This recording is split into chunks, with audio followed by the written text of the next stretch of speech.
reforma educativa que generó un amplio debate sobre estos temas justamente. En la previa estábamos discutiendo sobre el tema de los abanderados también, y que el principal referente, el principal presidente de la ANEP, Robert Silva, renunció hace poco tiempo para dedicarse a la campaña electoral. Todos estos temas están sobre la mesa para trazar un balance de lo que ha sido este año en materia educativa. Hemos invitado a Juan Gavito, consejero del CODICEN, y Julián Mazzone, consejero también del CODICEN, pero por el orden docente. Bienvenidos. Buenos días. Gracias. Bienvenidos. Muchas gracias por venir. Encantados. ¿Qué balance hacen de este año educativo, en el que podría haber agregado en la presentación también los resultados de las pruebas PISA también, que nos agregan un elemento cuestionador de lo que es la realidad nacional? Bien, de mi parte, varias precisiones. Primero, el año no terminó, o sea, todavía no es tiempo de balance, porque ni terminó el año lectivo, ni terminó la evaluación de los propios estudiantes. Incluso para los que tengan aprendizaje más descendido va a haber etapas, diríamos en la vieja terminología de recuperación, de apoyo, decimos ahora. De modo que eso, el balance, el cierre propiamente dicho, sería en todo caso en marzo del año que viene. Segunda precisión. Bueno, pero eso justamente, esas etapas en el año que viene, ¿no? No, porque es cuando se define, digamos, quiénes pasan y en qué condiciones. Siempre lo estoy traduciendo a términos que la gente pueda asimilar. Segundo, nosotros nunca hablamos de reforma educativa, porque eso de la reforma da la idea de como que es una etapa concluida y que es un cierre y que es un cambio muy drástico. Hablamos del concepto de transformación porque creemos que aplica a lo que debe ser en general el encare de los temas de educación, que siempre tiene que estar en actualización y transformación. Y hacia el interior de ese concepto más grande de transformación se puede separar o distinguir en diferentes áreas. Una de ellas es la transformación curricular, es decir, planes y programas que se enseñan para ver luego qué aprenden y cómo aprenden los estudiantes. Entonces, desde ese punto de vista, yo diría que el balance sí se puede hacer en el sentido de que concluyó la transformación curricular de la educación básica integral, es decir, desde preescolar hasta lo que antes era el ciclo básico del liceo o UTU. Concluyó o está muy adelantada la transformación curricular de educación media superior, lo que antes era bachillerato, y en paralelo la transformación curricular de la formación docente. Entonces, en ese aspecto sí podemos decir que en función de los objetivos trazados hay un avance. No, Sony. Bueno, como ustedes saben, y el consejero también, yo tengo una posición bastante más crítica respecto a los planteos que acaba de realizar Gavito. En primer lugar, para nosotros la metodología no es la mejor. En realidad los procesos requieren mayor participación. La propia ley de educación así lo plantea. Yo no digo que formalmente no se hayan cumplido los pasos que la ley de educación plantea para un proceso de modificación como el que está, pero sí digo que el espíritu con que la ley de educación plantea la participación no se respetó. Lo digo con todo respeto a los consejeros que tienen otra posición, pero esto ya deja una herida inicial al proceso de transformación, y es que no hay una apropiación por parte del cuerpo docente de esas transformaciones, y después porque ese enfoque ha sido cuestionado por el cuerpo docente, al cual yo represento. Yo hago un gran esfuerzo por realmente cumplir la tarea de representación, que creo que todos lo hacemos desde el punto de vista constitucional y desde el punto de vista de las tradiciones del país, pero en el caso nuestro es bastante directo. Nosotros estamos muy en contacto con los docentes, particularmente en mi caso con los de educación media y formación docente, y bueno, hemos encontrado una resistencia muy importante que nosotros tratamos de transmitirla al Consejo Directivo Central, porque nos parece que es la función que tenemos y porque nos parece que los demás miembros del Consejo tienen que saber lo que está pensando el cuerpo docente. Esa es nuestra tarea, y tratamos muchas veces de adelantarnos a problemas que vemos que van a pasar y que a veces se han confirmado. ¿Pero no cree que haya habido un avance, como dice Gavito? Bueno, yo como parte del cuerpo docente y representantes de, creo que de la mayoría de los docentes, entendemos que ese no es el enfoque y por lo tanto, si bien ha habido un avance de la transformación, no en el sentido que nosotros nos parece correcto y por lo tanto no lo podemos considerar un avance desde el punto de vista de lo que nos parece que debería ser la transformación que efectivamente todos coincidimos en que la transformación en el campo educativo es permanente, como señala Juan, pero creemos que sin esa participación es imposible que tenga. ¿Es lo único que le falta a esta transformación educativa, la participación docente? Obviamente que no, porque aquí hay un problema de enfoque. Nosotros siempre hemos señalado que el esfuerzo por los contenidos debe mantenerse y acá nosotros lo cuestionamos, nos parece que cuando se priorizan las competencias y creemos que en los principales asuntos pedagógicos se ha hecho, se dejan de lado muchas veces los contenidos y esta es una discusión muy profunda que se está dando y que la sociedad de todo el mundo la están planteando. El otro aspecto que a nosotros nos preocupa es el aspecto de cómo se miden los resultados de esto. Leonardo ya planteó un poco que de pronto podemos entrar en la discusión de las evaluaciones que hemos tenido, no solo la de PISA, tenemos aristas, tenemos lo de INED y yo creo que lo de la Universidad de la República a través del observatorio también son elementos que tendríamos que tener presentes. Pero digamos, en balance, los avances han sido de la transformación que ha encarado la mayoría, para nosotros no es importante desde el punto de vista de cambiar la realidad educativa del país.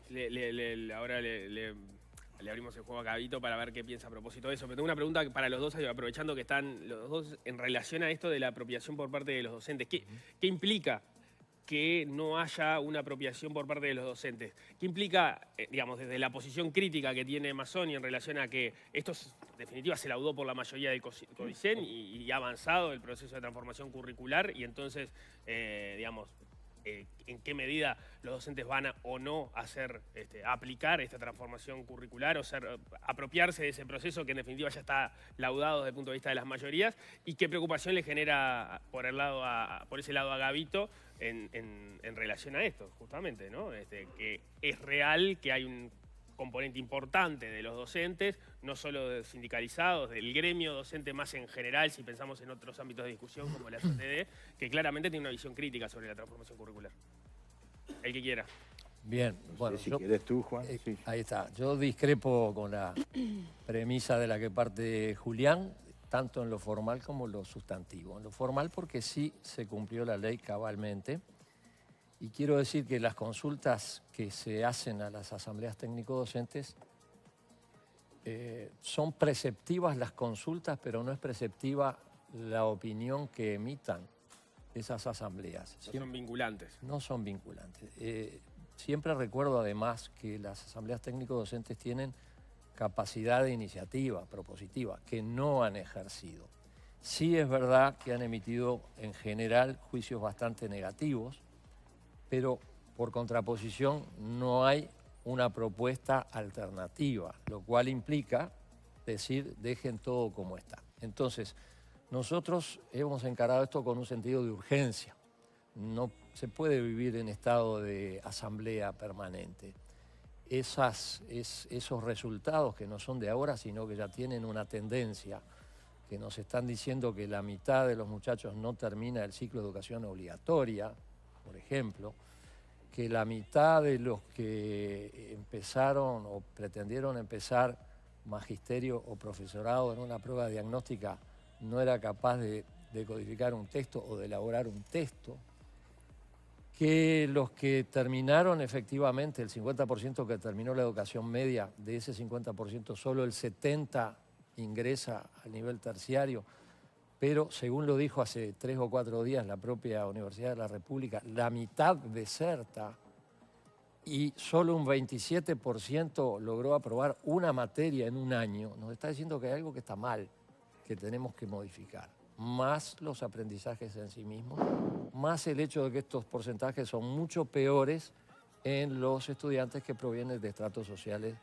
más bajos, es decir, más pobres económica y culturalmente. Entonces el sistema es sumamente inequitativo. Entonces no podemos indefinidamente decir vamos a empezar a discutir, porque esto ya es conocido y hay acuerdo a nivel técnico de que el cambio tiene que hacerse. Luego quiero decir, en relación al concepto de los docentes, es como cuando la gente dice el pueblo. Bueno, hay el pueblo y el pueblo, los docentes y los docentes. Nosotros venimos de una semana de, para mí, muy gratificante, de una cantidad de encuentros en donde, por ejemplo, ayer en la Torre de Antel, chiquilines del Liceo Miranda, que algunos estudiantes ocuparon, han hecho toda una presentación de cómo juntar la matemática y la música, realmente notable. Los de Río Branco, los de Paysandú, un proyecto georreferenciado de cómo la ciudad fue creciendo. Quiere decir que hay una realidad que va más allá del ruido y más allá de la gente movilizada. Lo mismo pasó en primaria, días pasados, con presentación de equipos, en este caso de directores e inspectores de todas las actividades que están llevando adelante. Lo mismo en formación docente, en un hotel céntrico durante todo un día presentaron de qué manera se está implementando el nuevo enfoque. Quiere decir que esto es un poco, bueno, ahora estamos tomando café, pero esto es como el capuchino. Cuando vamos a tomar un capuchino, lo primero que nos topamos es la espuma. Hay gente que se queda en la espuma, pero lo importante no es la espuma, es lo que viene después, lo que está abajo. Está bien, es lo sustantivo, lo que nos nutre y lo que realmente esperamos. Y en educación está pasando mucho eso. La gente se queda con la espuma y no ve la parte sustantiva. Yo entiendo eso, pero también los resultados de las pruebas dan un panorama general que es preocupante y que no mejora. Sí, por eso lo queremos cambiar. Sí, estamos de acuerdo. Pero la frustración que uno siente, por lo menos como ciudadano, es ver que se avanza en soluciones que son las que apostó el actual gobierno y el resultado continúa siendo similar a los que había antes.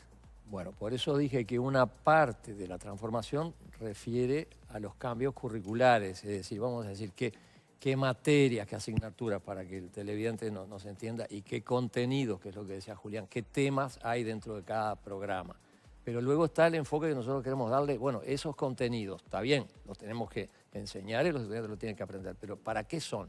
Los tienen que poder utilizar en su vida práctica, en su vida diaria, y no solo para lo material, sino también para lo espiritual, para tomar decisiones, para saber convivir en sociedad, para respetar al prójimo, para ser solidarios, para disfrutar de los bienes espirituales, entender una película, etc. Entonces, eso es lo que estamos cambiando y eso es a largo plazo. Pero al mismo tiempo se está cambiando la formación docente, es decir, que el mejor plan o el mejor programa, si el docente no lo entiende, no lo comparte, o aunque lo comparte, no lo sabe poner en práctica, tampoco va a funcionar. Por eso hay dos transformaciones en paralelo que esperemos rendir su fruto. Ahora, si nosotros, en lugar de aprobar esto, esperamos a que se haga una asamblea y otra asamblea y se haga un congreso y después, entonces vamos a estar dentro de 10 años con resultados iguales o peores que los actuales. ¿Vas ahí? Bueno, yo siempre le recordaba a Robert Silva, a veces cuando conversábamos y planteaba estas cosas, que la historia de las asambleas es la historia de las libertades, le decía yo. Primero, no se puede educar si no es en libertad. Frase que Robert Silva debe conocer porque está en la sala de bueno, por eso embromábamos un poco en esta relación, que es bueno que la gente sepa que más allá de las diferencias nosotros teníamos con Robert, bueno, y ahora con la propia presidenta. Yo creo que eso es muy importante, digamos. Ustedes ven que con Gabito también tenemos una relación de respeto y de ir intercambiando, ¿no? Pero hay un tema que yo siempre señalo y es, Gabito hacía el ejemplo de la espuma. Bueno, la espuma desaparece cuando se vota. Las veces que se ha votado, recientemente hubo elecciones para consejeros representantes de los docentes en el CFE, el 72% de los que votaron por una visión que no es la que tiene la mayoría del CODICEN. Cuando se votó para elegir consejeros, nosotros, la compañera Iglesias y yo, nosotros sacamos, el conjunto de listas de la CCU sacó 25.000 votos y el conjunto de las otras listas que realmente acompañaban la posición mayoritaria, 8.000 más o menos. O sea, y después señalo yo siempre, hubo 12.000 votos en blanco, eso es muy preocupante, pero la expresión electoral es clara.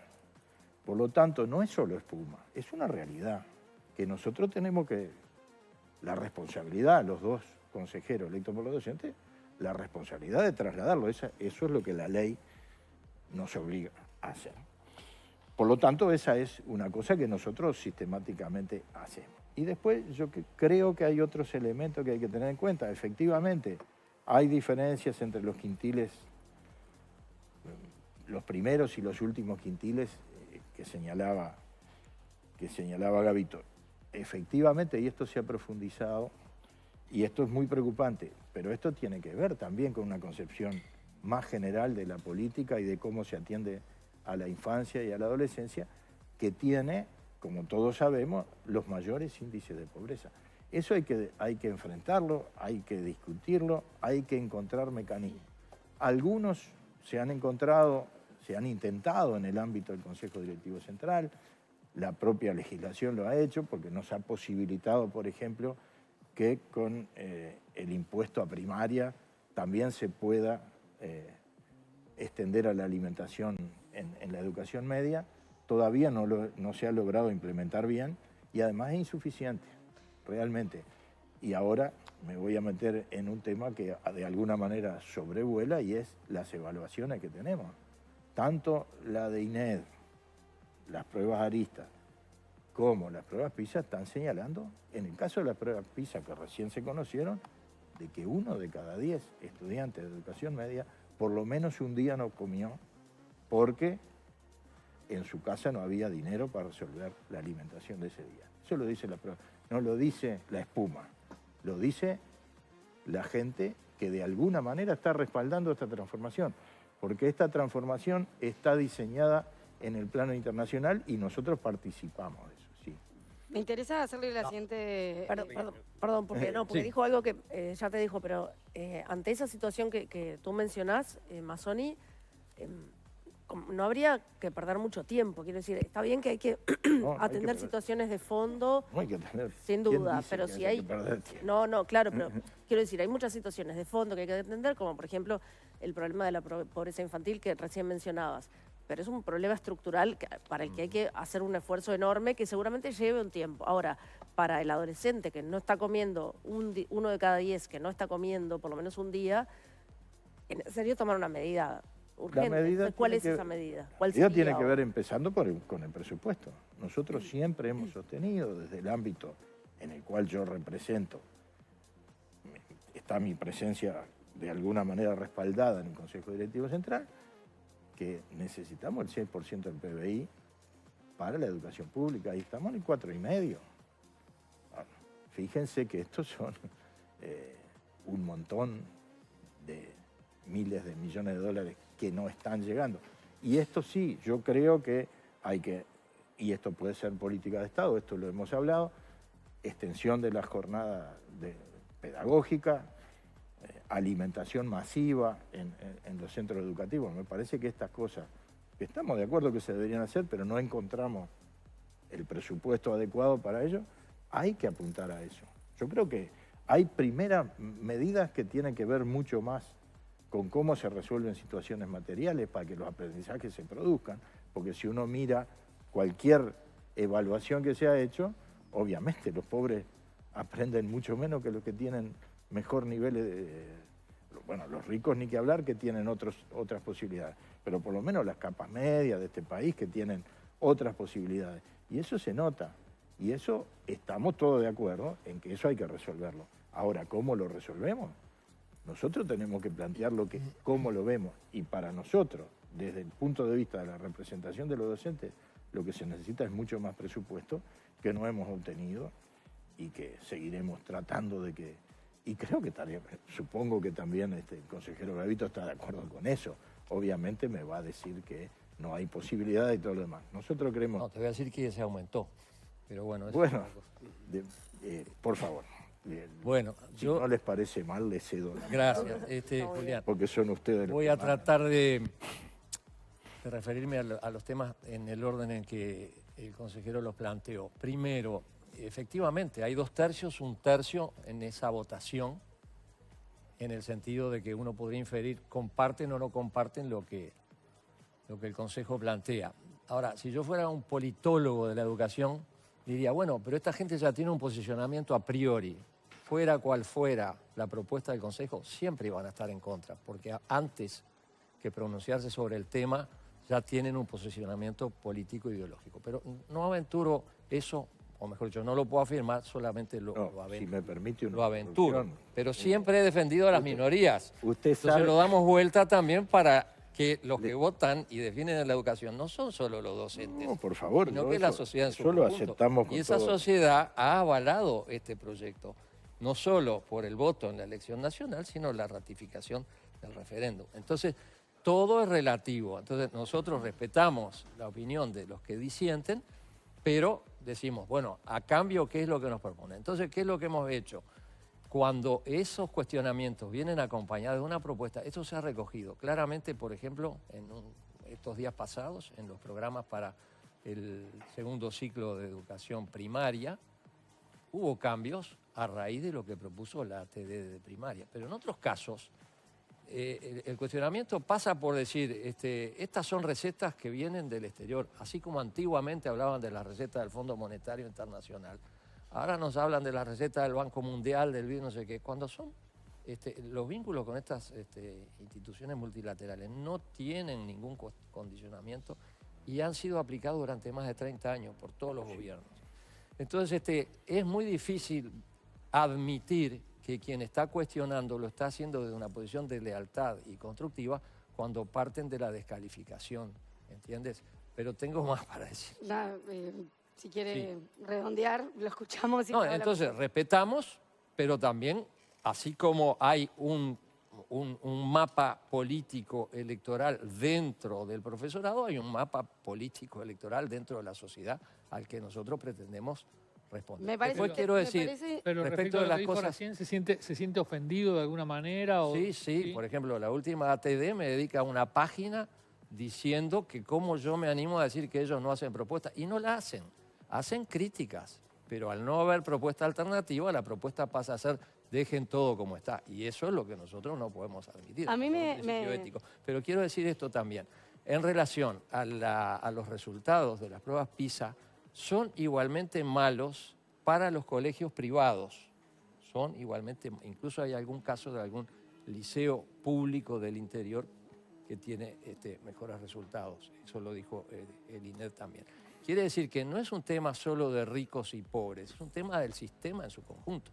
Que por otra parte, los que dan clases en los colegios privados se formaron en los mismos institutos públicos y dan clases también en lo público. Entonces, vamos a no reducir todo al tema social y al tema... Bien, a mí me interesa conocer cuáles son los indicadores que se definieron a priori para valorar a posteriori si esta transformación es exitosa o no. Porque naturalmente los colectivos que están en contra de la transformación van a jerarquizar aquellos indicadores que den mal, que sean desfavorables.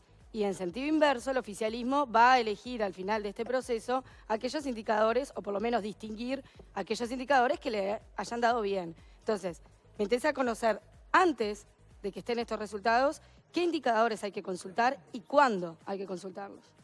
Bien. Nosotros, para empezar, estas evaluaciones no las hacemos nosotros, no son autoevaluaciones, sino que son externas. Una nacional, como el Instituto Nacional de Evaluación Educativa, que son las pruebas aristas a las que se refirió el consejero, y otras externas, como las pruebas PISA, más otras que podríamos citar de la Oficina Regional de América Latina y el Caribe de UNESCO, que está en Chico. Pero además, el informe nacional el informe del Estado de la Educación dedica un capítulo al pasar en limpio las metas educativas fijadas. Exactamente, por pero la NEP, nosotros, y cuáles se cumplen y cuáles no. Cuando en el año 2020 fijamos los objetivos y los lineamientos estratégicos de nuestra propuesta de transformación, sí fijamos metas. Por ejemplo, que los chicos que abandonan sean cada vez menos. Por ejemplo, que los chicos que promueven sean cada vez más. O, por ejemplo, que los aprendizajes sean de mejor calidad. Por ejemplo, que la edad de egreso sea la que corresponde al nivel donde están y no haya extra edad. Hay todo ese tipo de indicadores y bueno, pero el tiempo lo va a decir. Pero lo que no podemos aceptar es el inmovilismo. porque sería una gran contradicción. Pero en relación a eso, más bueno, o menos, mirá, lo que yo recuerdo a grandes rasgos es que la mayoría de las metas educativas, según el informe del Estado de la Educación, se venían cumpliendo. Había algunas que puntualmente no. Por ejemplo, la disponibilidad de cuerpos docentes completos en los centros educativos, por poner un ejemplo. Hay algunas en secundaria que no se estaban cumpliendo. ¿Es verdad? Sí, yo lo que sí señalo es que a veces se fijan las metas y después se actúa en función de esas metas y no en función de lo que se había planteado previamente. Por ejemplo, en materia de promoción y en materia de terminación de los ciclos, los números dicen que se ha mejorado, pero cualquiera de las evaluaciones que yo cité demuestran que los aprendizajes no mejoraron. Eso lo demuestra la prueba PISA. Pero, Julián, eso se evaluó al año 2022, o sea, es un proceso de los bien. estudiantes pero yo te estoy que viene diciendo, desde cuando eran preescolares, hace 15 años. Está bien. No es el resultado de esta reforma. No, está claro que no es, pero sí es el resultado de la gestión que ha hecho la actual mayoría del Consejo Directivo Central. Porque, por ejemplo, ¿por qué digo que aquí hay un problema que tiene que ver con la evaluación? Yo creo que la otra vez, insisto mucho porque a mí me pasó. Yo hasta el año 22 era docente de aula. Planifico mis clases con un reglamento de evaluación determinado que me decía que si mi alumno llegaba a 8 puntos, a la nota 8, podía pasar de año y si no, no.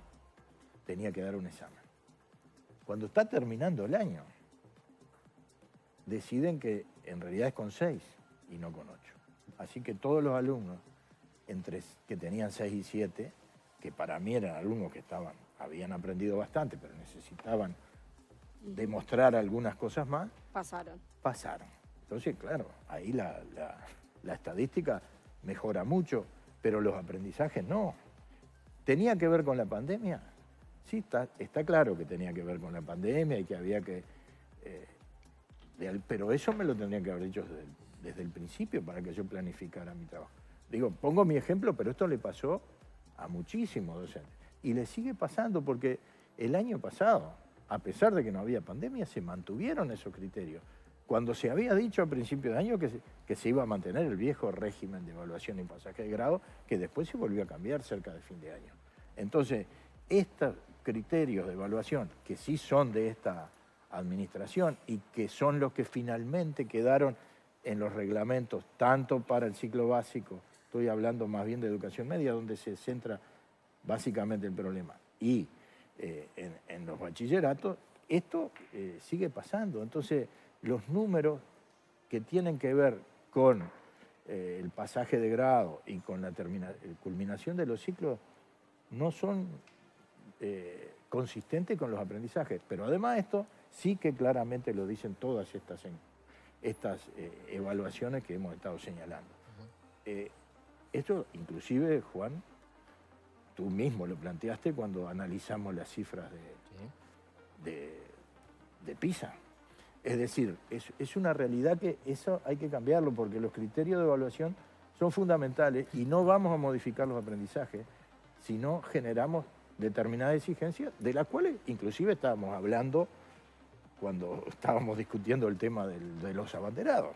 Gabito, sí, no, eso tiene una explicación, la primera bastante lógica. El estudiante necesitaba un 8 para ser promovido, pero cuando iba a examen le alcanzaba con un 6 para pasar. Entonces hay una incoherencia, se buscó darle coherencia. Pero en segundo lugar, el acompañamiento que tienen ahora los estudiantes que tú dices que es incoherente en esas condiciones es algo nuevo, que no existía. Es decir, las apoyaturas, el seguimiento, las tutorías. De modo que lo que tenemos que rescatar es un concepto en el cual todos los técnicos de todos los partidos están de acuerdo, y es que el mero hecho de dejar repetidor a un estudiante no garantiza que recupere los aprendizajes perdidos, y más bien lo impulsa a la deserción. Entonces, la repetición tiene que ser la última, no voy a decir el último recurso, pero la última decisión. Y lo que tampoco puede hacerse es que pase para hacer lo mismo. Tiene que quedarse apoyado, respaldado tutoreado, por así decir. Es esa la cosa. Pero no hay un propósito de maquillar ninguna estadística, porque entre otras cosas la estadística o el resultado de esto se va a ver de acá a unos años. ¿Cómo juega la...? Yo quisiera hacer una acotación, en realidad es una pequeña diferencia. Es cierto lo que señala Juan, que de todos los partidos se han planteado esas cosas, pero yo no creo que sea central solo esa opinión, ¿no? Yo creo que en una educación que tiene la peculiaridad nuestra, que es la autonomía, también es muy importante considerar otras opiniones, porque la forma de fijar una política que por la autonomía debería ser de Estado, requiere mucha participación y mucho acuerdo también de los actores sociales. Y esto tiene que ver con la convocatoria al Congreso Nacional de Educación, que nosotros siempre reclamamos, que se han realizado, y que bueno, que este gobierno decidió no hacerlo porque modificó la Ley General de Educación a través de la Ley de Urgente Consideración. Y bueno, obviamente que dentro de eso se está cumpliendo con la ley. Es decir, el instrumento Congreso sigue existiendo, pero no es obligatoria la convocatoria en un determinado periodo electoral. Y después hay otro aspecto que yo quisiera señalar, y siempre lo decimos, y es que nos parece que no es bueno atar tanto a un periodo de gobierno el funcionamiento de la educación pública. Capaz que habría que buscar otros mecanismos, que los consejeros que se designan no sean al principio. Desacoplarlos del periodo. Eso puede ser, es decir, hay que buscar. Los del orden docente como los... Lo del orden docente ya por imperio de la realidad estamos... Un poco desacoplados. No, tenemos la desventaja que no pudimos participar en la discusión inicial, pero bueno, en la próxima sí vamos a poder hacer. ¿Y eso lo Esto último, creo que es un tema a conversar. Es un paralelo con lo que se ha planteado para los bancos centrales, por ejemplo, ¿no? Que estén desacoplados los Ministerios de Economía para que tengan más... Digo, bueno, totalmente las directorias de las empresas públicas. Y voy un poco más lejos. Decir que para los consejeros de ANEP exista la misma inhibición que existe para los directores del BPS, que no puedan dedicarse a la política. Se nos termina el programa. Sí, ya nos fue el tiempo. Y nos vamos del tema. Pero sobre el Congreso, quiero decir... Perdón, pero eso que acaba de decir remite a la experiencia directa de esta presidencia de la ANEP. Yo no digo que son cosas que... No complique tanto. No, pero quiero hablar del Congreso. Es muy notorio que el presidente del CODICEN se renunció para dedicarse a la campaña política. Quiero hablar del Congreso. Pero la pregunta de Leo... Yo se las tiré para otro programa, para que traigan otros interlocutores. Muy buena, muy buena. Yo estoy de acuerdo con que exista un Congreso. La convocatoria o no es resorte del CODICEN, sino del Ministerio. Pero quiero recordar, Julián, que a mí que me tocó trabajar en la comisión de debate educativo que precedió al anterior Congreso. Cuando ese Congreso es convocado, lo que sale como proyecto de ley no es exactamente lo que proponía la CODE. Por ejemplo, alguien, me parece de manera muy lúcida, en el Ministerio de Educación y Cultura de aquel entonces, propuso que existiera un Instituto Nacional de Evaluación Educativa. Y ahí nace el INED. Y eso no fue por decisión de los docentes, ni lo podía hacer porque había una resistencia brutal a una evaluación externa. Quiere decir que tampoco los congresos son la panacea. Son bienvenidos porque son un ámbito de debate, pero las soluciones... Gabito, terminó el tiempo. Solo para cerrar porque me tiró ese centro y me queda resonando. ¿Le pareció imprudente o desacertada la decisión de Robert Silva de renunciar a su presidencia? No la puedo calificar. ¿Hizo campaña desde la presidencia de la ANEP? Tampoco me voy a pronunciar sobre. ¿Y debilitó la transformación educativa que su referente máximo abandone este cargo? A mí me hubiera gustado que siguiera. Es todo lo que voy a decir. Bien. O sea que para la próxima puede haber un planteo concreto de que los directores no hagan política partidaria. Es que el planteo ya está, ¿no? O sea, digo, constitucionalmente ya está definido. Bueno, claro, pero... Lo que Gabito plantea es más. Es lo que pasa con el BPS, que te inhibe por un periodo mucho... Que no puede renunciar para dedicarse a la política partidaria. No pueden directamente ser candidatos. Muy bien. Bien. Quedó claro. Juan Gavito, Julián Mazzone, consejeros del Codicen. Muchas Codiceros. gracias. Las 2 veces hice el mismo error. Muchas gracias por haber Sacaron mucho jugo. Y nos quedó lo de las banderas para la próxima. Bueno. Les agradecemos mucho y El creo que nivel lo del decimos, intercambio. claro, creo que lo decimos cada vez que, o ya es la segunda vez Hay que alguna comparten mesa. esta instancia. Me da la impresión de que no es el tono en el cual se ha discutido en educación en este periodo de gobierno por parte de los distintos actores, así que agradecemos mucho el tono y la forma del intercambio. Muy amable. Lo apreciamos gracias. mucho. Muchas gracias. Ahora cuando son las 9:40 vamos a ver cómo sigue el tiempo.